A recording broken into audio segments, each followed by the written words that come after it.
So good morning. Good morning, sir. Are you excited? Yes, sir. Okay. So आज हम experiment करने वाले हैं।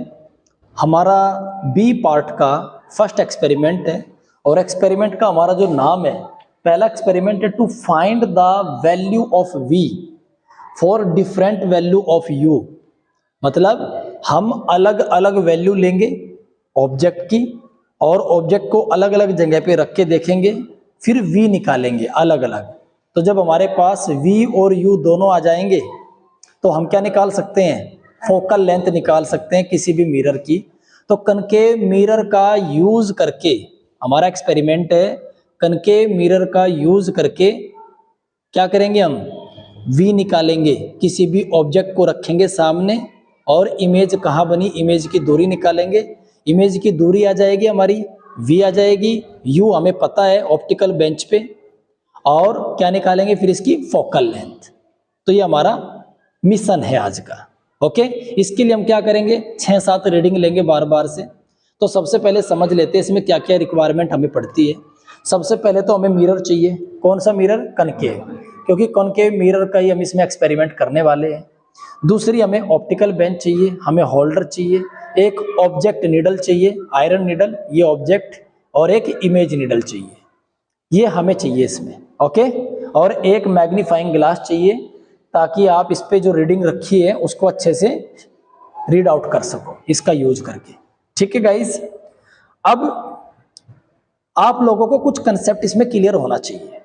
कनकेव मिरर ज्यादातर कैसी इमेज बनाता है? Real and inverted. एक केस में वो वर्चुअल इमेज बनाता है, जब ऑब्जेक्ट कहाँ रखा हो? फोकस और पोल के बीच में। ठीक है, इसका मतलब हमें रियल और इन्वर्टेड इमेज चाहिए ताकि इमेज, इस इमेज निडल, ये जो इमेज निडल है इसके ऊपर उल्टी दिखे हमें, और हम उसकी पोजीशन को फाइंड आउट कर सके कहाँ बन रही है। लेकिन वो तभी फाइंड आउट करेंगे जब हमारा ऑब्जेक्ट कहाँ रखा हो? सेंटर ऑफ कर्वेचर और फोकस के बीच में। अगर हमने इसको फोकस से आगे रख दिया गलती से तो इमेज कैसी बनेगी? वर्चुअल। वो इधर बनेगी ही नहीं, फिर वो हमें कहाँ दिखाई देगी? दूसरी ओर दिखाई देगी। समझ आया कुछ? तो इसके लिए हमारे पास कनकेव मिरर की फोकल लेंथ कितनी होनी चाहिए ये पता होना चाहिए हमें, भाई इसकी फोकल लेंथ कितनी होगी। अब वो करने के लिए क्या करेंगे? हमारे पास तो उसका नापने का कुछ साधन है नहीं। हमें एक चीज और पता है। अच्छा एक बात बताओ, अगर फोकस पॉइंट और सेंटर ऑफ कर्वेचर के बीच ऑब्जेक्ट रखा है कनकेव मिरर के सामने, तो इमेज कहाँ बनेगी? Behind centre of curvature. बिल्कुल, वेरी गुड। दूसरी चीज आपको ये भी पता होगा, अगर कोई ऑब्जेक्ट कनकेव मिरर के सामने इनफाइनाइट पे रखा है, कहाँ रखा है? इनफाइनाइट पे, तो उसकी इमेज कहाँ बनाता है? ये एट फोकस। कैसी बनाता है? पॉइंट साइज, मतलब छोटी इमेज बनाता है। और कैसी बनाएगा? नेचर कैसी होगी? रियल और इन्वर्टेड। तो हम क्या करेंगे? रफली इसकी फोकल लेंथ निकाल लेंगे। इसके लिए हमारे पास एक स्केल होना चाहिए, कोई भी पेपर और स्क्रीन का हम यूज कर सकते हैं। रियल इमेज की खास बात क्या है? उसको हम स्क्रीन पे बना सकते हैं।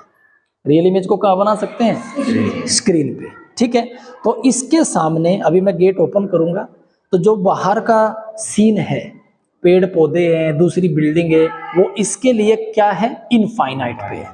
तो उसकी इमेज ये कहाँ बनाएगा? अपने फोकस पे। बस मुझे वो फोकस पॉइंट ढूंढना है, स्क्रीन लगा के इसके आमने सामने ऐसे, और वो दूरी माप लेनी है यहाँ से स्क्रीन की।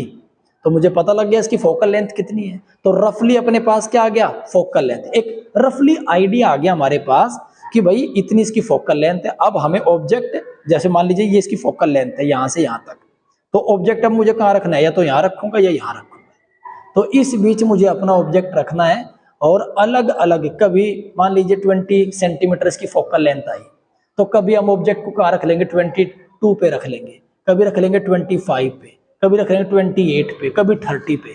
इस तरीके से अलग अलग पोजीशन पे ऑब्जेक्ट को रखेंगे और क्या निकालेंगे? इमेज कहाँ बन रही है, वी निकालेंगे, वी फाइंड आउट करेंगे।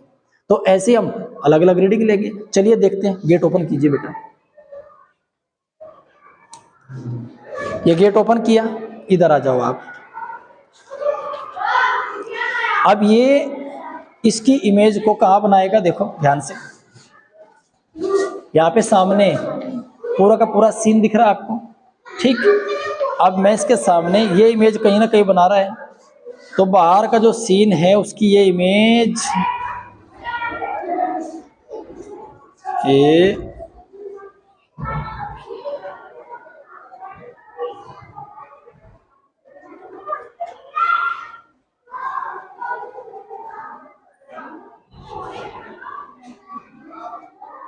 ये बन रही है।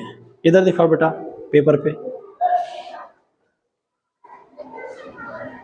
देख रहे हैं? बाहर की जो बिल्डिंग है उसकी इमेज बन रही है यहाँ पे। स्केल लेके आओ,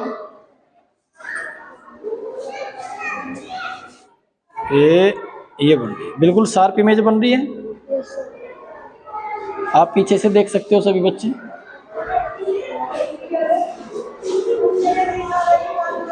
तो कनकेव मिरर ने मयंक इधर आके देखो, ठीक है। अब इमेज की दूरी मापो स्केल से, रखो बीच में दोनों के, 9 सेंटीमीटर। कितना 10। Yes sir.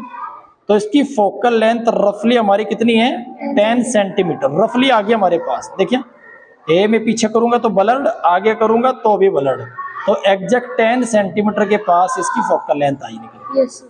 चलिए आइए इधर आ जाओ बेटा, अब यहाँ पे गेट बंद कर दो। तो अब हमारी इसकी फोकल लेंथ आ गई रफली 10। लिख लीजिए एक पेपर पे कि रफली फोकल लेंथ हमारी 10 सेंटीमीटर है।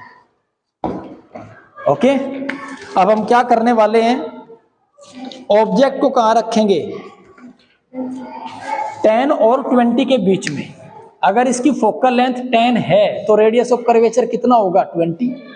कितना होगा, 20 सेंटीमीटर। अगर रेडियस ऑफ कर्वेचर 20 है और फोकल लेंथ 10 है तो उनके बीच में रखेंगे, तभी तो इमेज सेंटर ऑफ कर्वेचर के उधर beyond the centre of curvature बनेगी हमारी।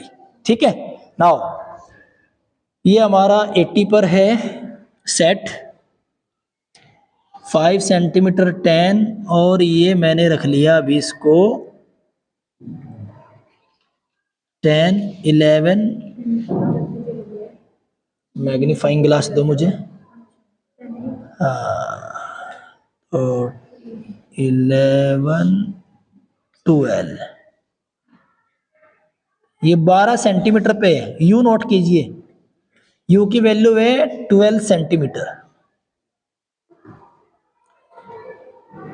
ठीक है गाइज, अब हम क्या करेंगे, इधर से देखेंगे इसको। चेयर लेके आओ बेटा।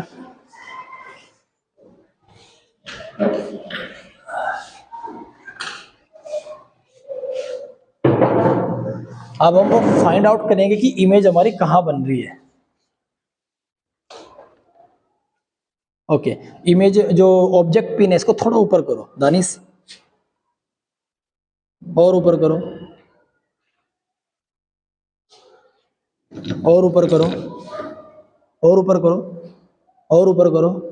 बस बस बस, ज्यादा ज्यादा ऊपर होगी, थोड़ा नीचे करो, थोड़ा और नीचे, थोड़ा और नीचे, थोड़ा और नीचे, थोड़ा और, थोड़ा और, थोड़ा और, बस बस बस बस, थोड़ा सा ऊपर करो, थोड़ा सा ऊपर, थोड़ा सा, बस बस।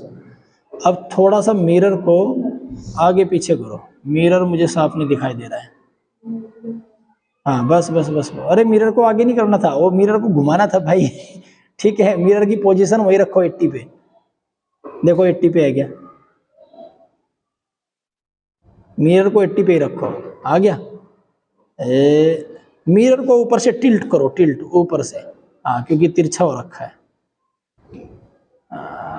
ना ना, उल्टी दिशा में, बीच में रोकना है, बस बस बस बस यहीं पे। अरे नहीं भाई, सेट नहीं हो रहा है। ओके, थोड़ी देर के लिए इसको हम पॉज कर देते हैं, सेट करता हूं मैं।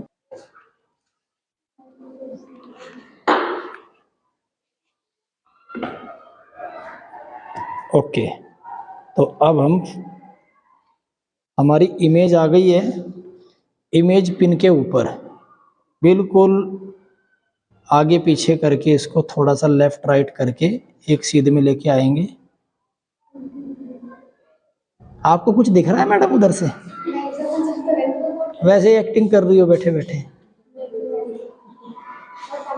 चलो इधर देखो, अब मैं क्या कर रहा हूँ बेटा, वो पॉइंट फाइंड आउट कर रहा हूँ जहाँ पे हमारा पैरेलक्स बिल्कुल रिमूव हो जाए।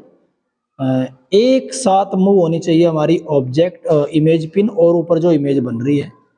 और मैं इसको थोड़ा सा और सेट कर देता हूँ और फाइनली वो पॉइंट आ चुका है हमारा जहाँ पे हमारी इमेज बन रही है। दिखाओ बेटा, फोन दिखाओ, इसमें दिखाते हैं, कैमरा में अगर दिखता है तो।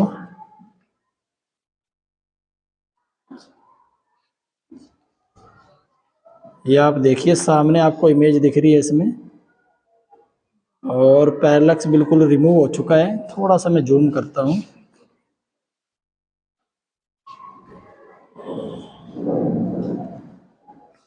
ये देखिए,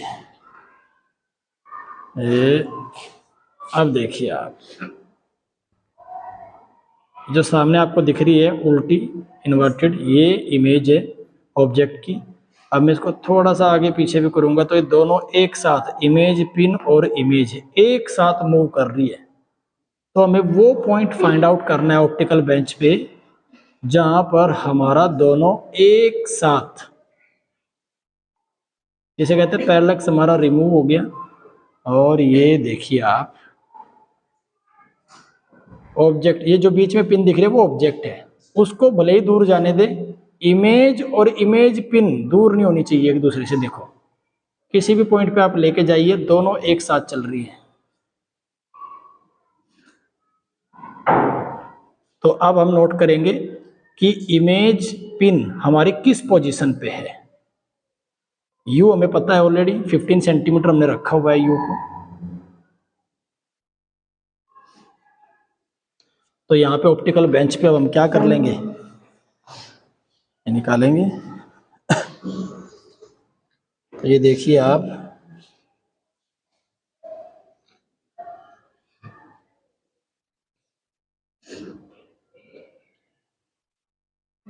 तो पूरा 15 है हमारा, 80 से,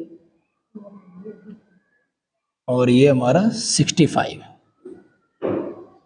तो 65 पे रखा हुआ है। और इमेज पिन जो हमारी है ये कहाँ पर है, थोड़ा सा ब्लर्ड हो रहा है, बार बार फोकस हिल रहा है। 45 से थोड़ा सा आगे है। 45 से कितने मिलीमीटर आगे है देखना ध्यान से। 45,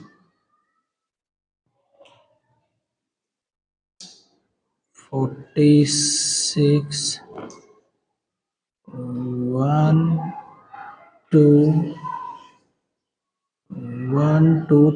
3 मिलीमीटर आगे है। तो 85 में से 45 माइनस करेंगे तो कितना आएगा, 35। तो 35 में 3 मिलीमीटर आप ऐड करेंगे तो 35.03, ठीक है। तो अप्रोक्स 35 मान लेते हैं इसको। तो U35 देखिए, U35 फटाफट नोट कीजिए। V 15 है, V की वैल्यू 15 है, U 35 है, F निकालिए। तो ऐसे अब हमें क्या करनी है, अब U को चेंज कर देंगे। जैसे अब हमें 15 पे रखा था तो 15 से हटा के इसको 12 पे रख देंगे या 16 पे रख देंगे, फिर V निकालेंगे, फिर F निकालेंगे। इस तरीके से 6-7 रीडिंग हमने लेनी है और ये एक्सपेरिमेंट हमारा हो जाएगा। फिर बाद में एवरेज निकाल लेंगे। So thank you guys, thank you so much.